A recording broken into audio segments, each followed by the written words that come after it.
Concept या फिर मोल अवधारणा है क्या? मोल कॉन्सेप्ट क्या है? मोल का मतलब होता है एक क्वांटिटी, मतलब एक गिनती है। मोल उसको बोलते हैं, नहीं ये फिजिकल है ना। मोल कोई गिनती नहीं, एक मोल एक गिनती है ना। एक मोल अगर बोल दिया तो समझो कि एक मोल बराबर होता है 6.022 इंटू 10⁻23। अणु या परमाणु या कुछ भी चीज़ अगर बोल दिया कि एक मोल है तो समझो कि इतना ही है। जैसे कि एक दर्जन केला, एक दर्जन केला मतलब होता है कि 12 केला।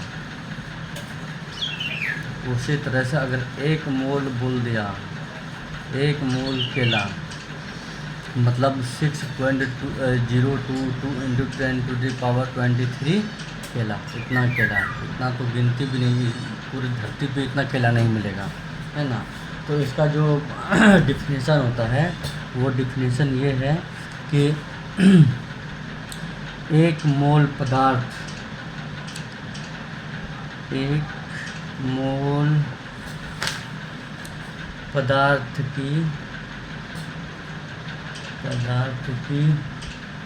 वह मात्रा है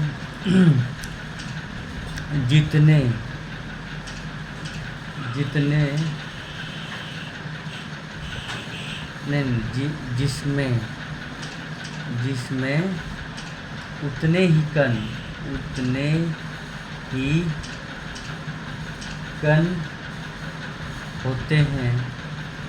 होते हैं किसका? कार्बन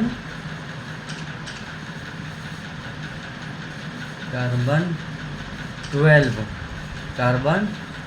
मतलब कार्बन 12 आइसोटोप,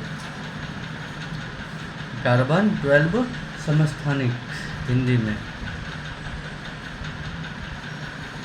समस्थानिक के 12 ग्राम परमाणु में, मतलब 12 ग्राम एटम हो परमाणु, मतलब कि एक मोल अगर 12 ग्राम कार्बन 12 परमाणु है, परमाणु आएगा कितना कण आएगा? वो एक मोल आएगा। मतलब 12 ग्राम को अगर हम देखेंगे कि 12 ग्राम कार्बन 12 में, कार्बन जो समस्थानिक 12 होता है उसमें कितना परमाणु आएगा या एटम आएगा? वो 12 ग्राम में जितना आएगा एटम उतना ही एक मोल होता है। जैसे कि हम अगर बोल दिए कि 12 ग्राम कार्बन 12 लिए, इसमें कितना परमाणु या अणु आएगा? 6.022 इंटू 10⁻23 परमाणु रहेगा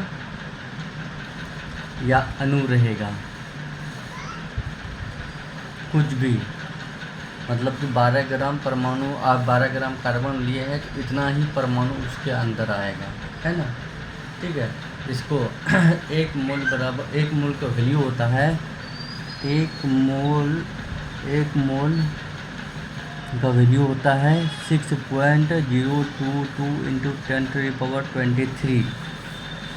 इतना संख्या है ये। अगर एक मोल बोल दिया तो इतना ही अणु एटम कुछ भी हो इतना ही वो आएगा। अगर बोला एक मोल एटम कितना आएगा तो इतना ही आएगा एक मोल एटम। एक मोल यौगिक कितना आएगा? इतना आएगा। एक मोल अणु कितना आएगा? मतलब इसकी संख्या यही होता है ना। इसको जो है इसको डिनोट करते हैं Na मतलब मोल, Na से डिनोट करते हैं मोल, है ना। अब मोल को लिखते कैसे हैं? ये मोल, ई को हटा देते हैं तो Na को अवगाद्रो नियतांक, अवगाद्रो नियतांक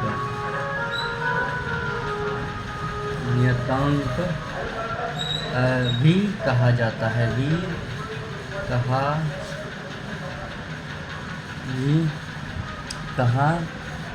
जाता है। इसको अवोगाद्रो कांस्टेंट भी कहा जाता है। एवोगाड्रो कांस्टेंट भी कहा जाता है। अब इसका कैलकुलेशन कैसे करेंगे, इसको निकालेंगे कैसे, है ना। कैलकुलेशन ऑफ क्या चीज़ का होगा कैलकुलेशन, मोल का, है ना। इसका फॉर्मूला होता है फॉर्मूला ऑफ मोल,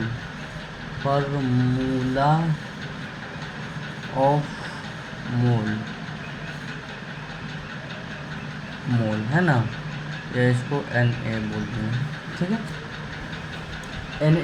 Na का वैल्यू कितना होता है, Na मतलब Na का वैल्यू कितना होता है 6.022 इंटू 10⁻23 एटम हो या मॉलिक्यूल हो, है ना। इसका मोल निकालने के लिए, ठीक है, मोल को ज्ञात करने के लिए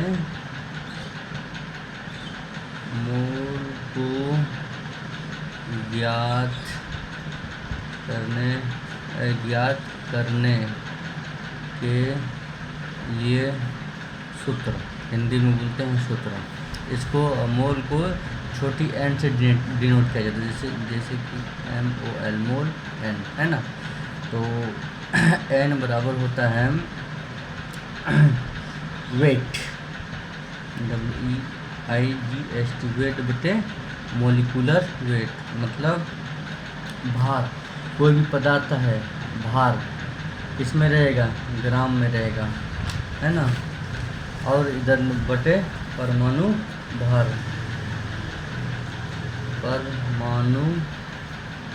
परमाणु भार, या इसमें ये भी हो सकता है परमाणु भार में भार मोल अगर अणु का निकालना है, ये तो परमाणु का था। अगर मोल अणु का निकालना है तो अणु का मोल भार जो रहेगा अणु का वो भार ही रहेगा, ठीक है। लेकिन नीचे क्या रहेगा, अणुभार।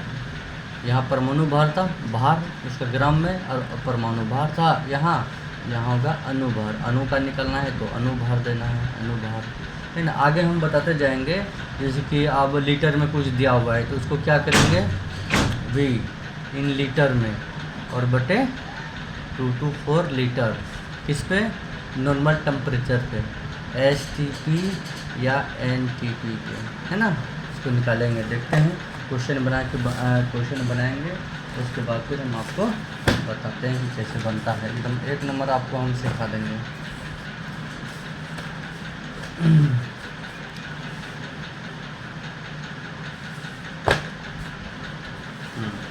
यहाँ लिखा हुआ है, देखिए।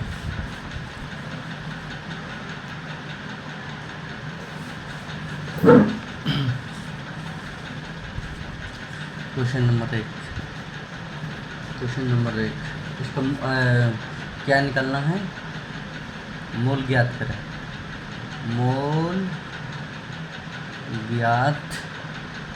करें। फाइंड इंग्लिश में लिख देते हैं, find the value of following number 1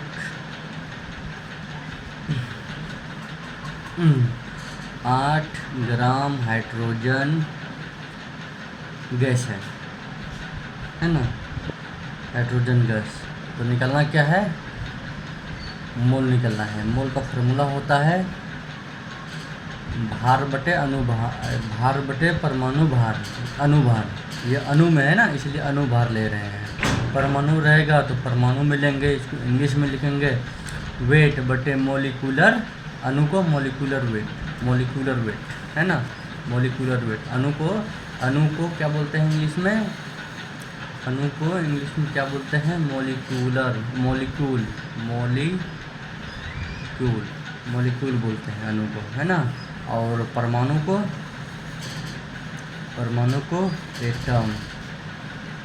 atom बोलते हैं, ठीक है। और यौगिक को कंपाउंड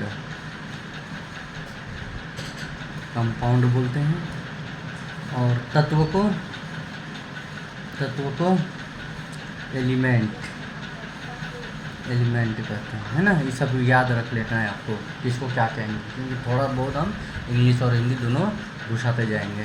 तो यहाँ पे लिखा है find the value of mole in following, मतलब इसके अंदर, है ना। मोल ज्ञात करें तो एक नंबर क्या है, 8 ग्राम है। मोल ज्ञात करेंगे 8 ग्राम, मतलब भार ऊपर 8 ग्राम है। मोलिकुलर वेट क्या है, हाइड्रोजन का क्या होता है, मोलिकुलर वेट 1, है ना। एटॉमिक नंबर क्या होता है, एटॉमिक वेट क्या होता है, 1 होता है। एटॉमिक वेट मतलब मोलिकुलर परमाणु द्रव्यमान, है ना। परमाणु द्रव्यमान कितना होता है, हाइड्रोजन का 1 होता है, यहाँ 2 हाइड्रोजन है, इसीलिए यहाँ 2 आएगा। 2 हाइड्रोजन का 2, 1 हाइड्रोजन का 1, तो इसका आ गया कट करने पर 4, मतलब कि n का वैल्यू है 4 मोल। ये हो गया आंसर आपका, है ना। 2 मोल है। अब यहाँ दूसरा हम लेते हैं और दूसरा हम लेते हैं 2 ग्राम हाइड्रोजन, है ना। हाइड्रोजन एक ही है, ये एटम है, ये था ये है परमाणु, ये है अणु, क्योंकि परमाणु जो सिंगल होता है और परमाणु मिलके ही एक, जैसे कि एक हाइड्रोजन, तो यहाँ बना दिया H2 गैस, है ना। हाइड्रोजन गैस था, दोनों मिलकर क्या बना गया, हाइड्रोजन गैस बना दिया, है ना। उसे यहाँ 2 ग्राम हाइड्रोजन है। हाइड्रोजन मतलब ये एटम है, मतलब परमाणु है। ये क्या है, परमाणु है। ये क्या था, यहाँ पे क्या था, अणु था, मॉलिक्यूल, है ना, मॉलिक्यूल था। तो यहाँ पे जैसे कि इसका निकालेंगे मोल का फॉर्मूला होता है W/mW, मतलब कि भार। और मॉलिक्यूलर वेट यहाँ होगा परमाणु भार, क्योंकि परमाणु है तो परमाणु भार रहेगा। तो यहाँ परमाणु है ना, इसीलिए परमाणु भार लिखते हैं। ये लिख दिए से कोई मतलब नहीं है। एटॉमिक वेट ऐसे भी लिख सकते हैं इसको, लेकिन हम मॉलिक्यूलर वेट यही काम आएगा आगे जाके। अभी 1-2 तो सवाल बनाएंगे इसके ऊपर, है ना। उसके बाद खाली अणु आएगा, तो अणु भार लिखना है ना। तो इसका आगे n क्या है, ये नंबर ऑफ n का मतलब होता है नंबर ऑफ मोल, मतलब मोलों की संख्या। n का वैल्यू क्या होता है, मोलों की संख्या। कितना मोल है, मोलों की संख्या। n बराबर होता है W/, आणविक भार या परमाणु भार, है ना। तो कितना है, भार कितना है, 2 ग्राम है ना, 2 ग्राम है। और हाइड्रोजन का वेट कितना होता है, हाइड्रोजन एटॉमिक नंबर परमाणु द्रव्यमान कितना होता है, 1 होता है, तो 1 कटाएंगे 2 मोल हो गया, ठीक है। मतलब कि 2 ग्राम हाइड्रोजन में कितना मोल है, 2 ग्राम हाइड्रोजन में 2 मोल है। अगर 1 ग्राम हाइड्रोजन होता तो 1 ग्राम होता, 5 ग्राम है तो 5 ग्राम होगा, है ना। 5 ग्राम होता तो 5 मोल होता हाइड्रोजन का, ठीक है। आगे समझते जाएंगे, बताते जाएंगे जैसे जैसे कंडीशन आएगा। अब है तीसरा है क्वेश्चन है 18, 2.8 ग्राम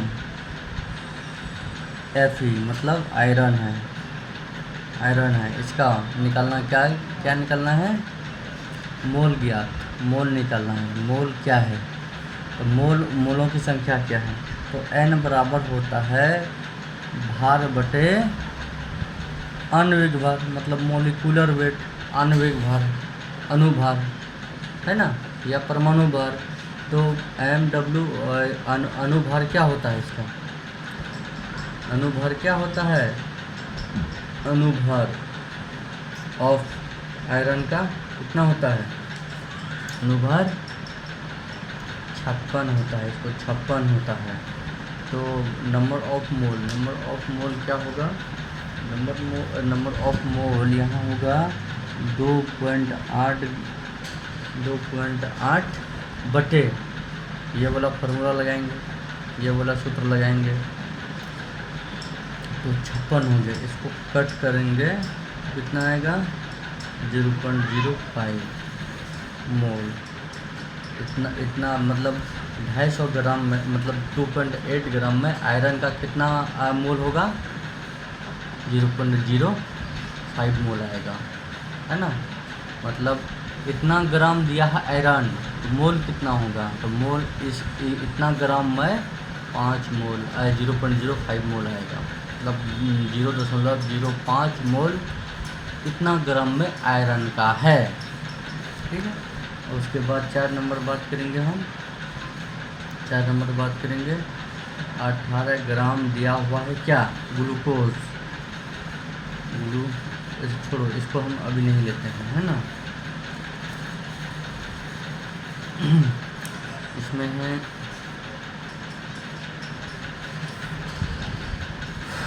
1.6 kg क्या दिया हुआ है SO3 दिया हुआ है,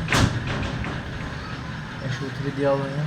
तो इसको क्या निकालना है मोल क्या है, इसमें कितना मोल है, मतलब इतना किलोग्राम में SO3 कितना मोल है तो निकालेंगे। तो ग्राम में है, क्योंकि ये जो नंबर ऑफ मोल जो होता है वो अनुभार ग्राम में होता है ना।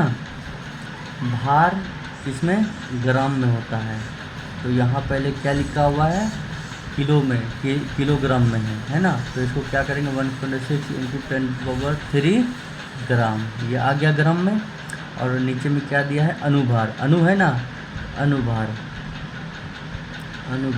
है ना। तो कितना ग्राम है, इसके जगह पे ग्राम, बाहर के जगह पे ये वाले भार रख दें ग्राम में, और अनुभार जितना आएगा अनुभार, इसका कितना होता है अनुभार 80 होता है ना। इसका SO3 का कितना होता है 80 होता है। क्या होता है मोलिकुलर वेट, अनुभार 80 होता है। ये 80 कैसे आया, जैसे कि ये होता है, ये ऑक्सीजन है, ऑक्सीजन कितना ऑक्सीजन है 3 ऑक्सीजन है।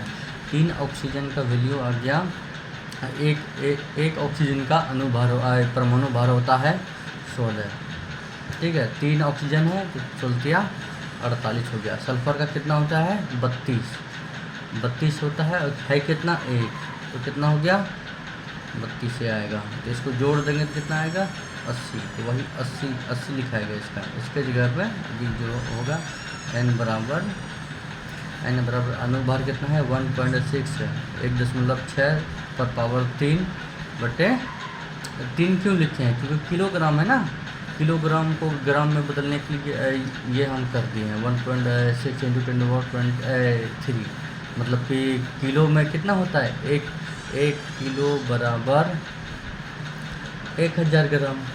तो वही तो हम किए हैं, इतना किलो है तो इतना ग्राम, है ना। और अनुभार कितना है 80 है।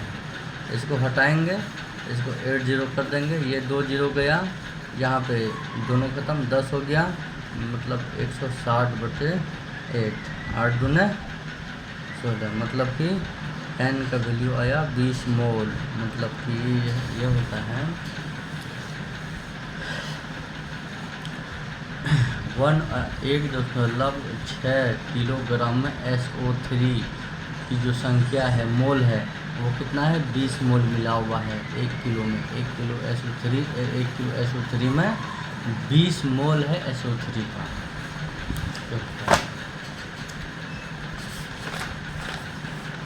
है ना, पूरा लिख लेना है, इस सबको पॉज करके लिख लेना है आप लोगों को। अब दिया है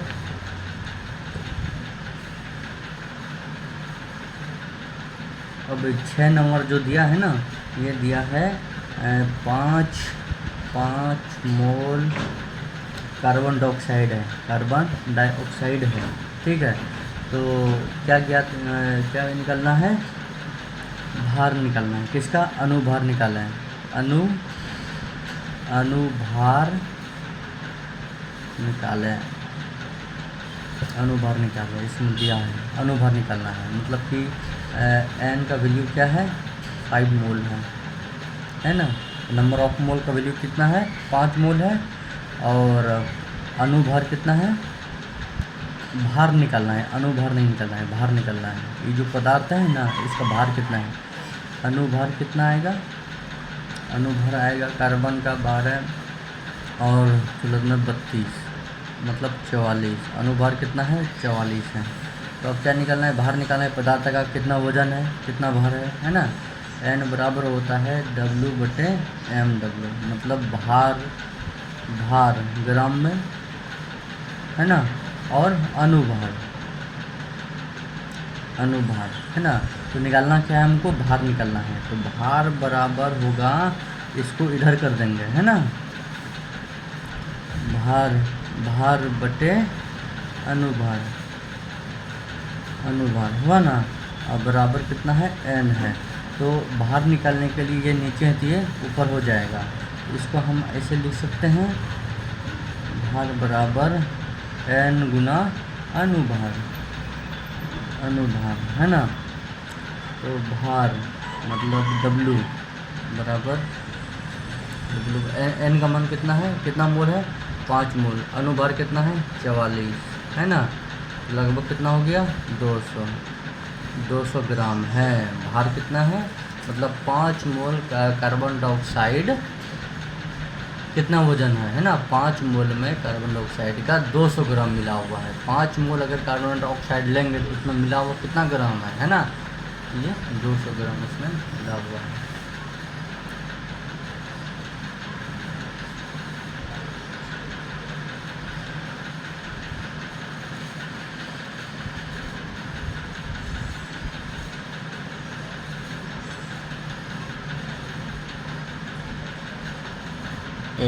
एक और फार्मूला हम यहाँ पे बताने जा रहे हैं, ये भी इसको नोट कर लेना है। जैसे कि देख सकते हैं कि 6.022 इंटू 10⁻23 अणु है ना, अणु है किसमें है 1 मोल में है, 1 मोल में मतलब इतना अणु 1 मोल में है। तो इतना पार्टिकल मतलब इतना पार्टिकल है, इतना टुकड़ा है, इतना परमाणु है ना। पार्टिकल हम एक परमाणु या अणु को एक पार्टिकल हम समझ लेते हैं, एक कण, ठीक है, एक कण समझ लेते हैं ना, पार्टिकल इंग्लिश में कहते हैं। एक इतना कण का इतना मोल है ना, एक पार्टिकल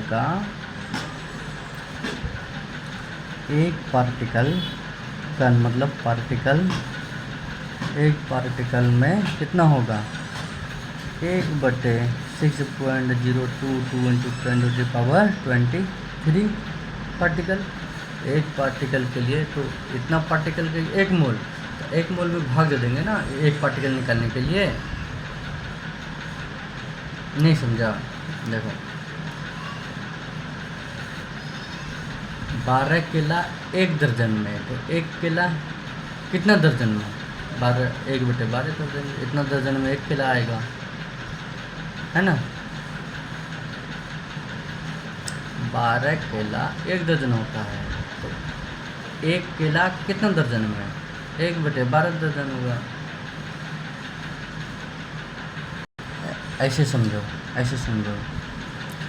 5 अमरूद 20 रुपये में दे रहा है, तो 1 अमरूद कितना में देगा 20/5 कर देंगे तो 4 रुपया आएगा। उसी तरह से यहाँ इतना कण जो है 1 मोल में है, तो 1 पार्टिकल कितना मोल में होगा, तो इससे भाग दे दिए हैं, भाग दे देंगे। 1 पार्टिकल के लिए इतना, तो n पार्टिकल कितना आएगा, मतलब n मतलब कोई भी संख्या है ना, n मतलब कोई भी संख्या 4 5 10 20 1000 2000 10 करोड़ है ना। इतना पार्टिकल के लिए क्या कर देंगे, पार्टिकल के लिए n/6 6/22 मतलब कि इतना पार्टिकल 1 मोल में, तो 1 पार्टिकल 1 मोल बटे इतना आ जाएगा, n पार्टिकल n बटे इतना मोल आ जाएगा, n बराबर n/Na क्योंकि इसको तो एन ए एवोगैड्रो कांस्टेंट भी कहते हैं। तो एन मतलब number of particle, N N बराबर, अब एन बराबर क्या होता है, नंबर ऑफ अणु, नंबर ऑफ अणु या कुछ भी है ना, संख्या, अणुओं की संख्या एन, इसको हिंदी में ये भी बोल सकते हैं, अणुओं की एन बराबर अणुओं की संख्या है ना। एन बराबर क्या होता है, एन, तो यहाँ से एक फार्मूला आया, एन बराबर भार बटे अनुभार है ना। तो उसके बाद यहाँ पे क्या आया फिर, एन बटे एन ए, इसको हिंदी में लिख सकते हैं मोल बराबर, मोलों की संख्या बराबर, यहीं पे लिख देते हैं इसी जगह है ना। इसको लिख, एन का एन, ये भार हो गया, अनुभार हो गया, अनुभार, अणुओं की संख्या, इसको लिख देते हैं अणुओं की संख्या, अणुओं की संख्या बटे अवगाद्रो नियतांक, अवगाद्रो नियतांक है ना। अवगाद्रो नियतांक को एन ए बोलते हैं और अणुओं की संख्या को एन बोलते हैं, और एन को नंबर ऑफ मोल, मोलों की संख्या है ना। और दूसरा आप बनाते हैं, जैसे कि एग्जाम्पल के तौर पे देख लेते हैं 0.5 मोल ऑफ H2 है ना। इसमें क्या लिख रहा है, हाइड्रोजन, क्या निकलना है, हाइड्रोजन एटम है ना। तो हाइड्रोजन एटम, इतना मोल हाइड्रोजन एटम है,